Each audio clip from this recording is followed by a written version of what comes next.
Daniel 4 y las teorías de conspiración. Y en realidad no teorías de conspiración, es las fuentes de información. A ver si me deja avanzar.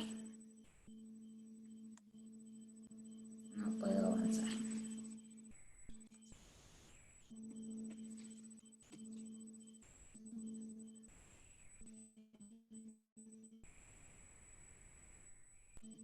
Bueno, tarea 4 y las fuentes de información. En primera instancia, tenemos que por ahí preguntarnos un poco qué son las fuentes de información, ya que vamos a abarcar este tema. Entonces, en principio estuve buscando y después en el Power que les comparto hay un link de donde saqué esta información, de hecho, porque si vamos a hablar de fuentes de información tenemos que ver las fuentes que se han citado, ¿verdad? Bueno, entonces en principio las fuentes de información son muchos documentos o tipos de documentos que contienen datos útiles y estos datos lo que hacen es satisfacer información o conocimiento, o sea, de satisfacer una demanda, algo que nosotros necesitamos o estamos buscando, esos documentos tienen esos datos que nosotros necesitamos. Y el hecho de conocer, distinguir y seleccionar hace parte de lo que sería o lo que llamaríamos el proceso informativo, ¿sí? Y estas tres palabras me parecieron súper importantes: conocer, distinguir y seleccionar. Y en base a eso, continué buscando un poco más y encontré que las fuentes de información tienen características. Y las principales características que tienen son tres: fiabilidad, adecuación y neutralidad, ¿sí? Vamos a pasar a explicar estas con ejemplos, ¿sí? Breves ejemplos que nos van a ayudar a poder comprender un poquito mejor a qué nos referimos cuando hablamos de fuentes de información. En primer lugar, la fiabilidad nos enseña hasta qué punto esta información es creíble y está libre de errores, ¿sí?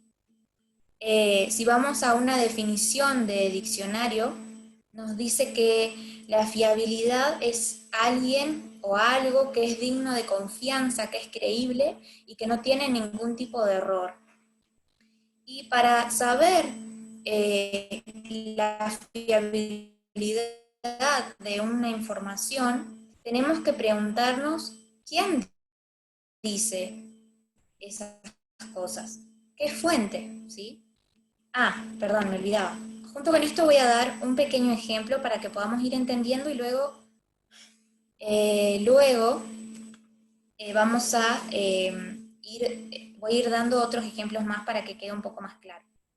Voy a dar el ejemplo de un panadero, o de una receta, mejor dicho. Yo quiero cocinar un pan, porque le quiero regalar a Miri un pan, ella es celíaca, entonces quiero buscar una receta para celíacos. Entonces, en primera instancia, yo tendría que buscar una fuente, ¿sí? Vamos a poner una fuente de ejemplo, ¿sí? Ni siquiera sé si existe esta página, pero vamos a poner www.misrecetas.com, ¿sí? Yo quiero buscar ahí. Bien, entonces, en principio, el tema es pan para celíacos. Yo quiero saber eso, ¿sí? Entonces, para saber si es fiable, ¿quién me lo dice? Si la fuente está citada por un panadero, por ejemplo, yo voy a tener confianza en esa receta, ¿sí? Pero si esa página, por ejemplo, está diseñada por un ingeniero o por un médico, que entre paréntesis, no quiero decir que los médicos o los ingenieros no cocinen, simplemente es un ejemplo.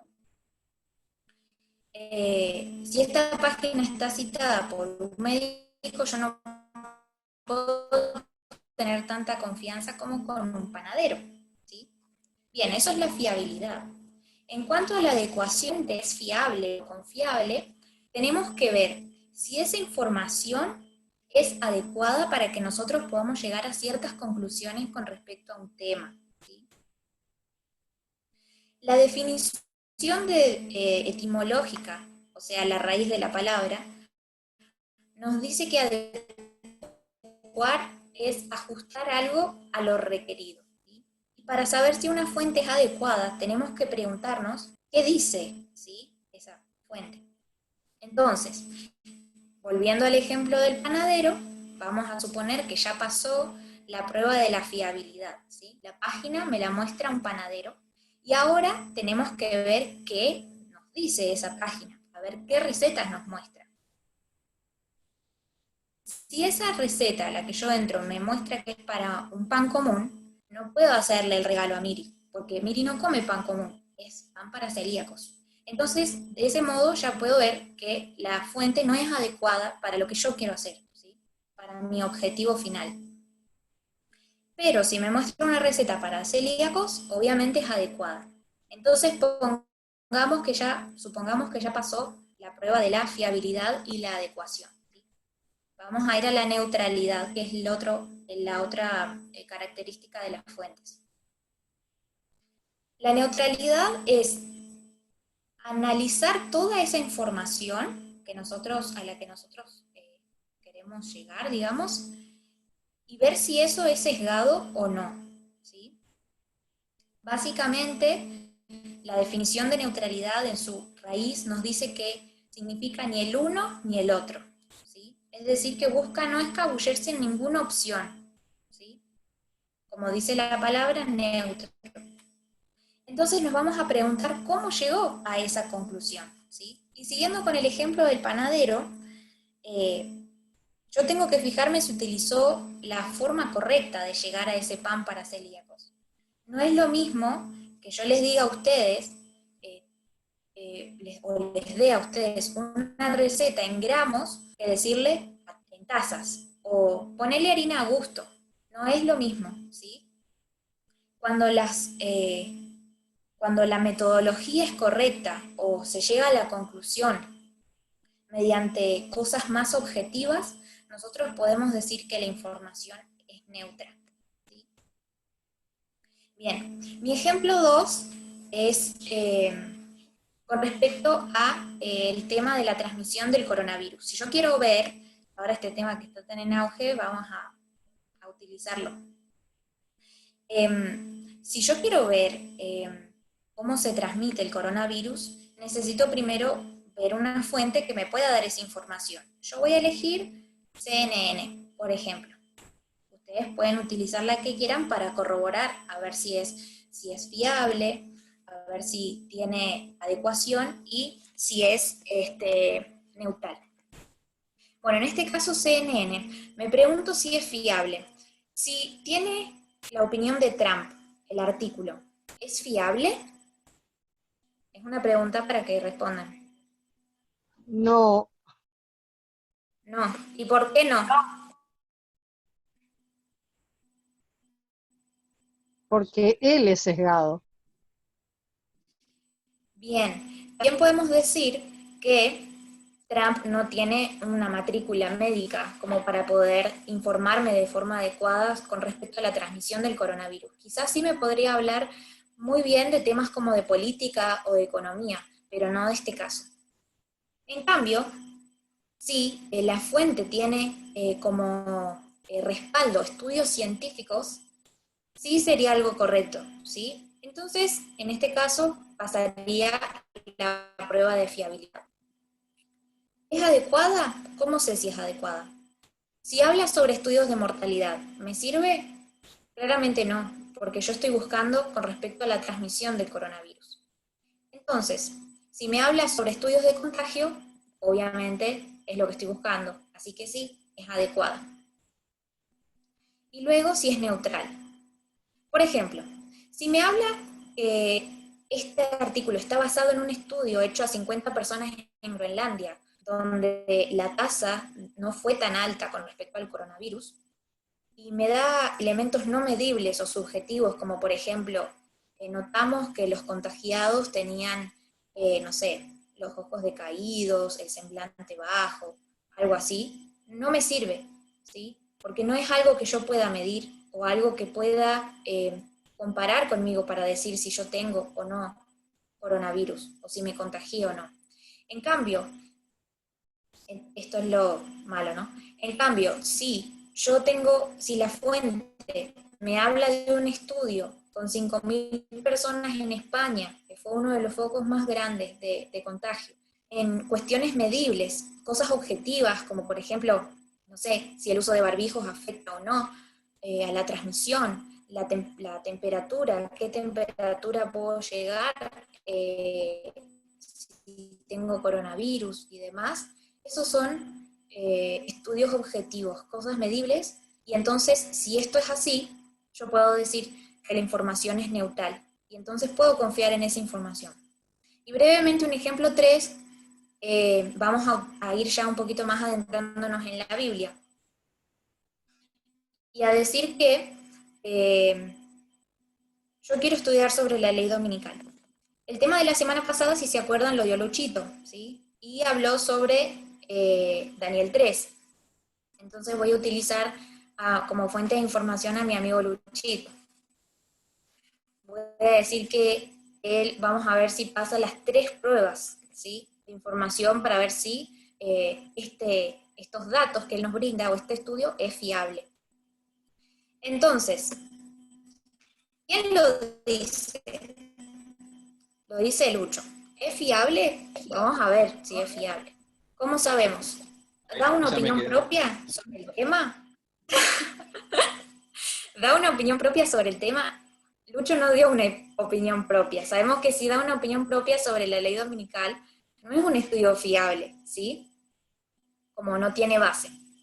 En cambio, Te basa él en el fue a la texto, basa su Biblia opinión. y nos mostró cosas con la Biblia, ¿sí? Entonces sí, Luchito pasó la prueba de la fiabilidad. Bien. Después, el segundo paso es la adecuación, ¿se acuerdan? Entonces teníamos que preguntar qué, ¿sí? Sobre qué nos está hablando, qué es lo que nos quiere transmitir. Yo estoy buscando sobre la ley dominical. Si Lucho abre la Biblia en Esdras capítulo 2, me parece que no es adecuado, porque al menos hasta donde yo he estudiado, Esdras 2 no nos habla de una ley dominical. Entonces, Lucho lo que hizo fue ir a Daniel capítulo 3, ¿sí? Donde nos encauzó el tema de una manera correcta para llegar al entendimiento de una ley dominical, ¿sí? Bien, entonces Lucho ya pasó la prueba de la fiabilidad y la adecuación. Y ahora, por último, si fue neutro, ¿sí? ¿Cómo llegó a su conclusión Lucho? Si Lucho adivina el significado de lo que sería la ley dominical, queriendo ponerlo en una línea, y termina poniéndolo en cualquier lugar, vemos que no es para nada neutral, porque son sus propias opiniones y convicciones que lo llevan a adivinar un significado. En cambio, él lo que hizo fue mostrar una metodología en parábolas para poder llegar a esa conclusión y hablarnos sobre la ley dominical, desarrollando de manera precisa, ¿sí? Cada uno de los detalles. ¿Se entiende hasta ahora? Sí, perfecto. Sí, Tania, yo quería hacer un aporte. Buenísimo. A veces Sí. en el primer punto, con respecto cuando uno dice a quién, a veces como humanos la gente pregunta qué título tiene. ¿Es teólogo, es doctor en Antiguo, en Nuevo Testamento? Un montón de cosas así, ¿no?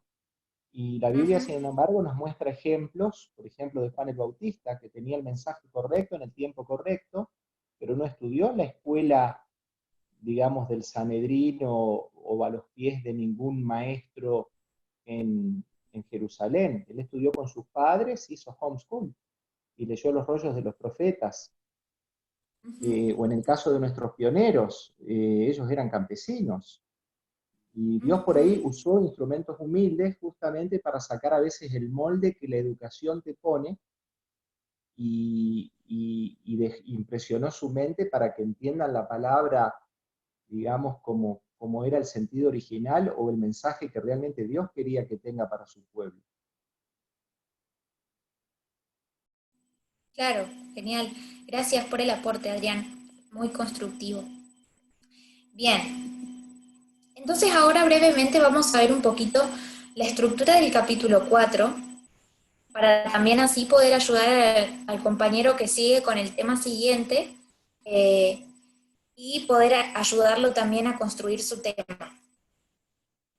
Bien, en la estructura general, nosotros, si vamos al tema que habla el capítulo 4, habla de un sueño básicamente, ¿sí? Sabemos que está escrito por Nabucodonosor y él cuenta su experiencia, digamos, él lo quiere compartir eso que vivió a otros pueblos, naciones, y entonces cuenta ese sueño que Dios le dio, ¿sí? Era una profecía, algo que iba a suceder. Bien, entonces en primera instancia tenemos el sueño. Unos versículos más adelante, ¿sí? Sucede todo esto de aquellos de que se llegan a su presencia, algunos para ver si se puede interpretar o no el sueño, y ahí es cuando entra en acción Daniel, ¿sí? Sabemos que él puede interpretar el sueño del rey, y luego de 12 meses, fíjense qué interesante, vamos a leer el capítulo 4, el versículo 29. Ustedes fíjense que Nabucodonosor viene contando toda la historia, Daniel le da la interpretación del sueño, y en el capítulo 29 dice, al cabo de 12 meses, paseando en el palacio real de Babilonia, o sea, esto nos habla que pasó varios tiempos, pasó un año después de lo que Daniel le dijo, y de las observaciones y de los consejos que le dio. Entonces pasó un tiempo. ¿Es fácil que alguien se olvide de acá a un año algunas cosas? Seguramente que sí, sobre todo si no se les presta atención a la advertencia. Bien, entonces pasaron 12 meses y Nabucodonosor se convierte en una bestia, como lo dijo la profecía, ¿sí? Como se lo había dicho ese santo que le habló a Nabucodonosor. Y vemos una caída, ¿sí?, de Nabucodonosor y un juicio.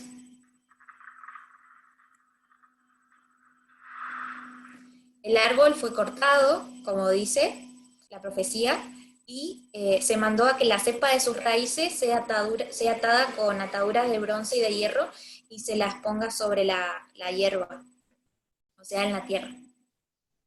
Bien, luego de eso pasaron 7 tiempos y fue en el periodo de 7 tiempos fue la dispersión, ¿sí?, de Nabucodonosor. Ustedes, si se fijan luego en la historia, en Daniel 4:14, Dios, cuando le dice, o cuando le da la sentencia a Nabucodonosor, dice que su fruto sea dispersado, ¿sí?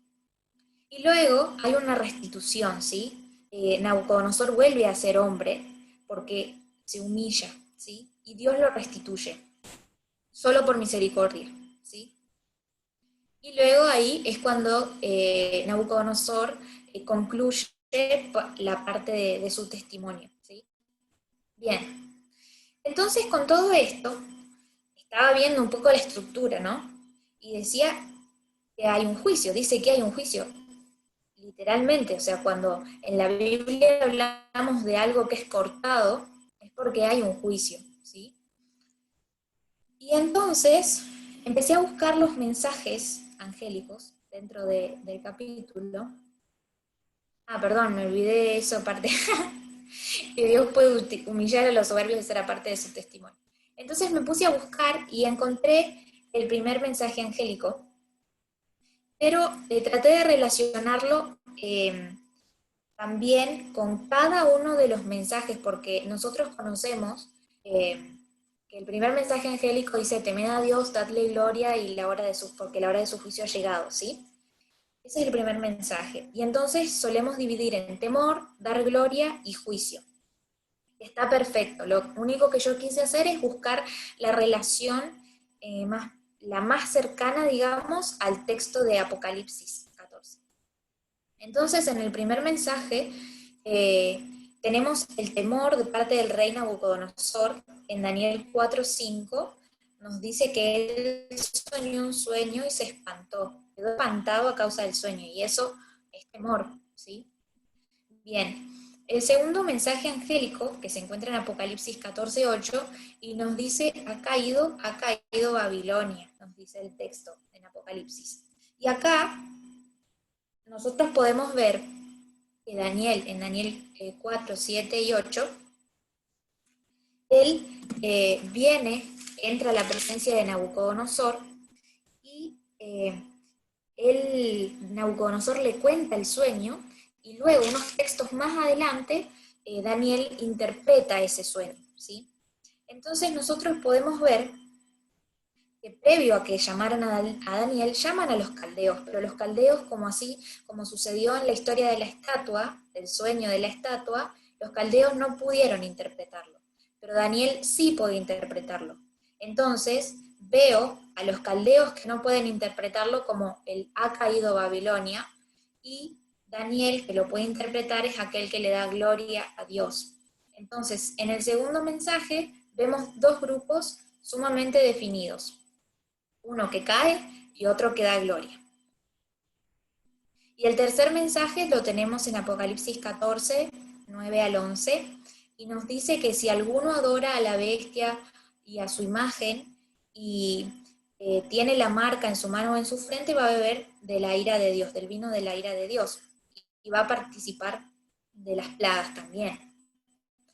Entonces, vemos que hay un juicio o una anticipación a un juicio, ¿sí? Vemos en Daniel 4:27, vamos a leerlo. ¿Alguno quisiera leer Daniel 4:27? ¿Sí me ayuda? Yo, 4:27. Sí, sí, Daniel 4:27. Por tanto, oh rey, acepta mi consejo. Tus pecados redime con justicia y tus iniquidades haciendo misericordias para con los oprimidos, pues tal vez será eso una prolongación de tu tranquilidad. Gracias.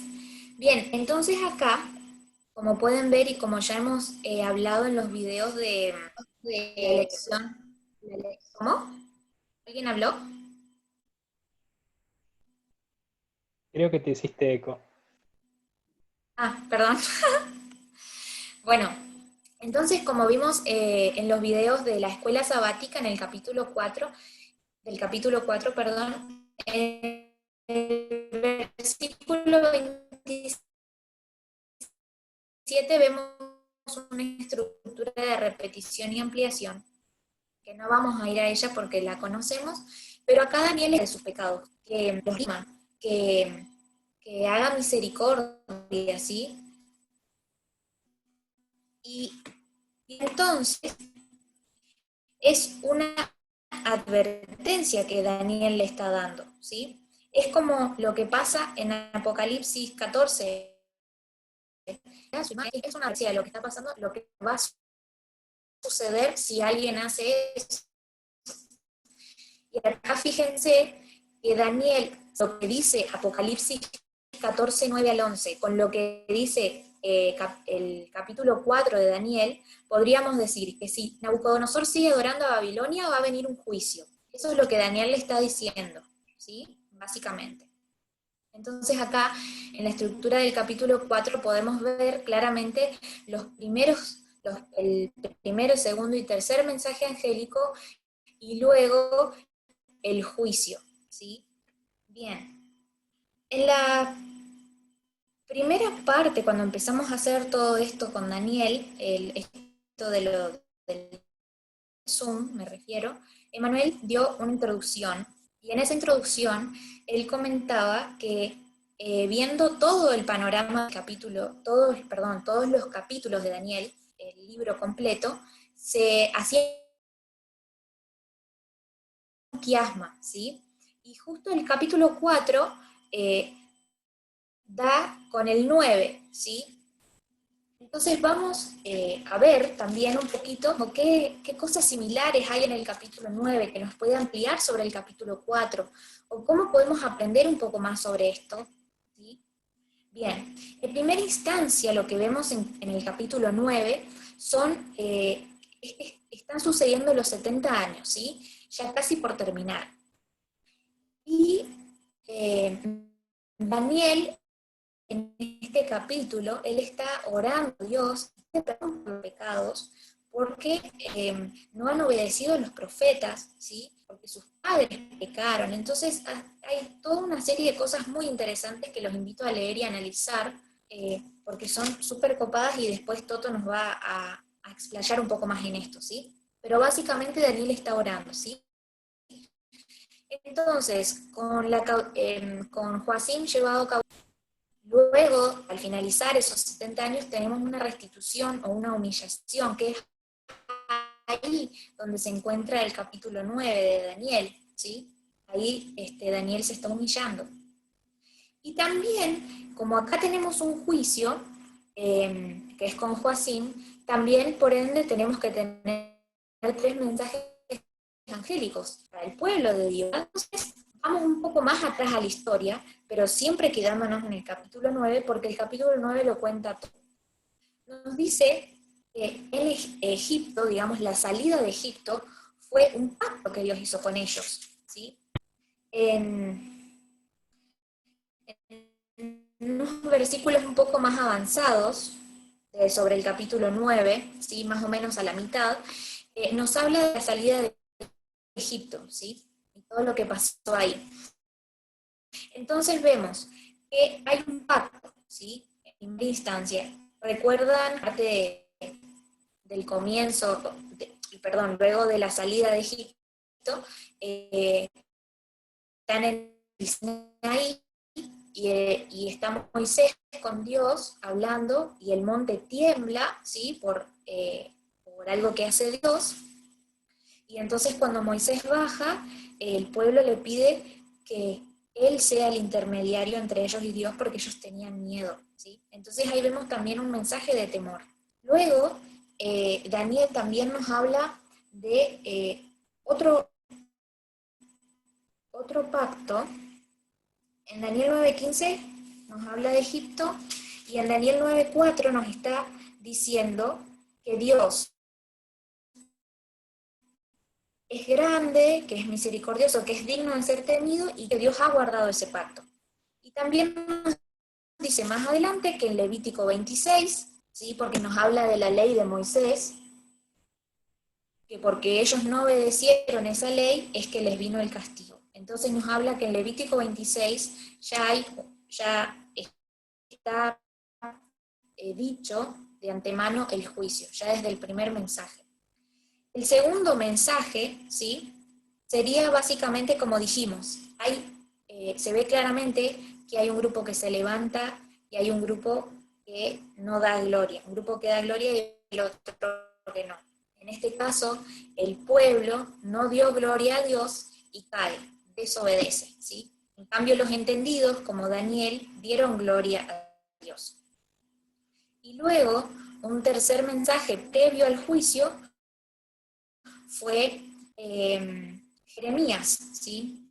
En Daniel 9:6 nos dice Jeremías que él se está arrepintiendo y dice que no hemos obedecido a tus siervos los profetas, dice, que en tu nombre hablaron a nuestros reyes, a nuestros príncipes, a nuestros padres y a todo el pueblo de la tierra. Entonces, Jeremías estuvo en la época de los reyes, ¿sí? Previo a que aconteciera todo esto de los 70 años, y acá Daniel nos dice que el pueblo no hizo caso a las advertencias de los profetas, por ende pasaron o dieron comienzo al juicio, ¿sí? Bien, ahí con Joacim tenemos lo del el cierre de puerta de gracia, ¿sí? Ya se había terminado el tiempo para ellos, tienen este periodo de los 70 años, y luego son restituidos o vuelven por misericordia de Dios, así como le pasó a Nabucodonosor. Bien, entonces viendo un poco más en detalle comparaciones entre Daniel 4 y 9, vemos que Daniel en ambos capítulos entiende la profecía, ¿sí? Así como el rey pecó, también pecó Israel. ¿Y cuál fue su pecado? El orgullo. Así como el rey Nabucodonosor fue orgulloso, el pueblo de Israel también fue orgulloso. Nabucodonosor sufrió una humillación por 7 tiempos, y la humillación de Israel fue de 70 años. Nabucodonosor reconoce la justicia de Dios diciendo que Dios pone y quita reyes, y luego es restituido y es hecho un nuevo hombre, porque él ahora comprende completamente.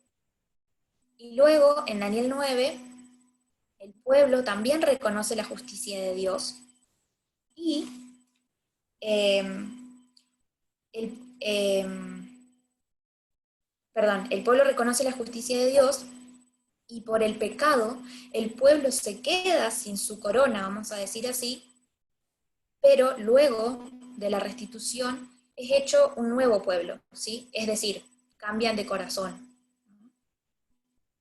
Y en Daniel 4 vemos una restitución por misericordia de Dios, y en Daniel 9 lo mismo, por parte del pueblo. Entonces, como ven, estamos comparando al pueblo de Israel con Nabucodonosor, ¿sí?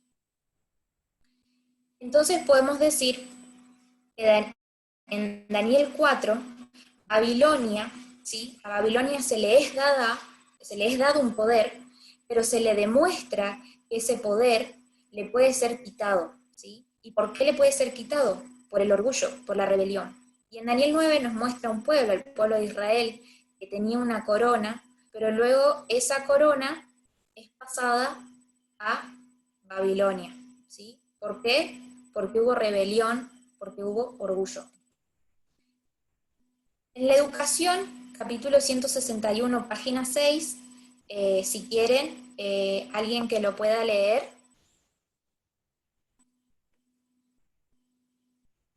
Yo puedo leer. ¿Sí? La corona que se le quitó a Israel pasó sucesivamente a los reinos de Babilonia, Medo-Persia, Grecia y Roma. Dios dice, esto no será más, hasta que venga aquel a quien corresponde el derecho, y yo se lo entregaré. Gracias. Bueno, acá claramente nos está diciendo que la corona se le quitó a Israel, como vimos en la diapositiva anterior, y pasó sucesivamente a los reinos de Babilonia en primer lugar. Como estamos viendo Babilonia, remarcamos Babilonia, pero después vemos que pasa a Medo-Persia, después a Grecia y a Roma, que lo vamos a ver en los capítulos que siguen. Bien, entonces como conclusión, no sé qué hora es, me parece que es medio temprano, pero no importa. Como conclusión, podemos decir que Dios tiene el control, ¿sí? Porque nosotros comenzamos hablando de las fuentes de información y parece quizás que nos fuimos un poquito de tema, pero si ustedes se fijan, está todo bastante relacionado. Y con esto quiere mostrarles justamente que Dios tiene el control y que el pueblo cae por su propio pecado. Es decir, no hay nadie que se infiltre para que haga caer al pueblo de Dios. No hay, ¿cómo se dice? No hay jesuitas o no hay grandes poderes que hacen caer a otros, ¿sí? Simplemente acá lo que vemos, lo que la Biblia nos muestra, es que es por el propio pecado, ¿sí? Dios solamente maneja los eventos. También vemos que los siervos de Dios conocen y entienden sus planes, ¿sí? Así como vimos, hay dos grupos, hay un grupo que entiende y otro que no entiende. Los que entienden son los siervos de Dios. No hay nada oculto para ellos, ¿sí? Ellos pueden comprender todo, interpretan los acontecimientos porque Dios se los muestra. Obviamente esto es a través del estudio diligente. Bueno, esta ha sido la presentación. Espero que haya sido de utilidad para cada uno de ustedes y que puedan entender mejor todo esto de las fuentes de información que es tan importante para nosotros hoy. Tania, me pedí la introducción y todo, porque llegué un poquito tarde porque tenía otro compromiso, pero muy claro, excelente, me re gustó la parte que pude escuchar y voy a mirar el video de YouTube de cuando lo publiquemos de todo el principio, pero me encantó, súper claro, me encantó tu PowerPoint también, muchas gracias. Una bendición seguro. Amén. ¿Verdad que excelente, Tania? Muchísimas gracias. Clarísimo. De nada. Después voy a subir el PowerPoint para que puedan mirarlo o vean. Tal vez por ahí si alguien tiene alguna pregunta o algo, que ya que nos quedan unos minutitos, alguien se haya quedado con alguna incógnita, alguna duda. Sí, Luchito, yo tengo una.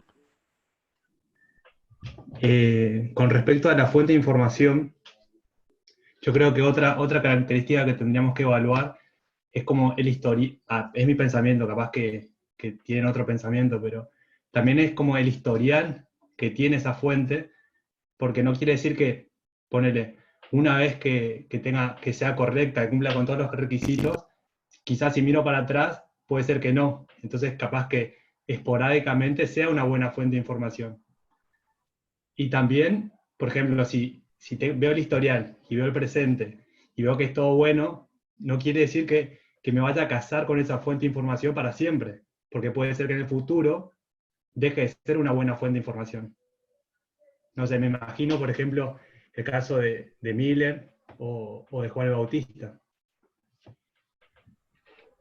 Sí, entiendo, Facu, y es súper válido lo que decís. Yo también pienso lo mismo, no es que nos tenemos que casar con una sola fuente, tenemos que ser sabios y, como decía al principio, el tema de juntar toda la fuente de información y evaluarla, eso creo que es lo más importante y lo que nos va a traer más seguridad a la hora de poder creer en una fuente de información. Y también habías dicho otra cosa, pero se me fue de la mente, que me parecía muy importante, y se me fue. Sí, Capaz por ahí ella pensaba tenía que cambiar. que por ahí pensaba en el caso de ponerle que me guste la noticia de CNN, ponele. Y diga, bueno, cumple con todos los requisitos y a partir de ahora CNN es fuente de información siempre buena para siempre. Quizás tener ese pensamiento y no pasarlo por la vara de volver a hacer estos pasos, de juzgarlo, quizás me lleve a cometer un error el día de mañana, digamos.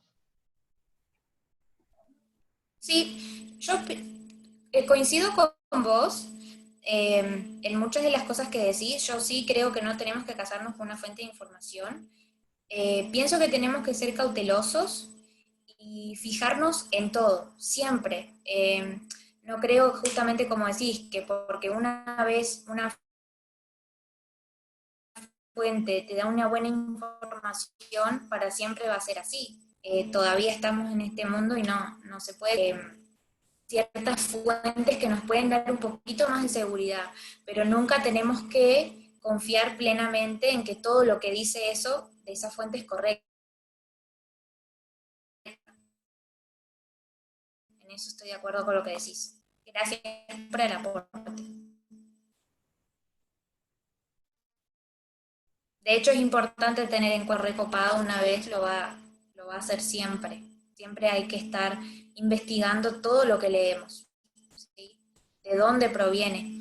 De hecho, también leía un poco más y decía, vi también una charla TED que si quieren se las comparto, que hablaba que muchas son PDFs o audios, pero ni siquiera sabemos de dónde salieron. Entonces, el punto de esto es poder como incentivarnos a poder buscar más allá de lo que nos dan, porque, qué sé yo, nos va a hacer crecer a nosotros espiritualmente y nos va a ayudar a poder distinguir de una mejor manera en el futuro qué cosa es lo correcto y qué cosa es lo errado.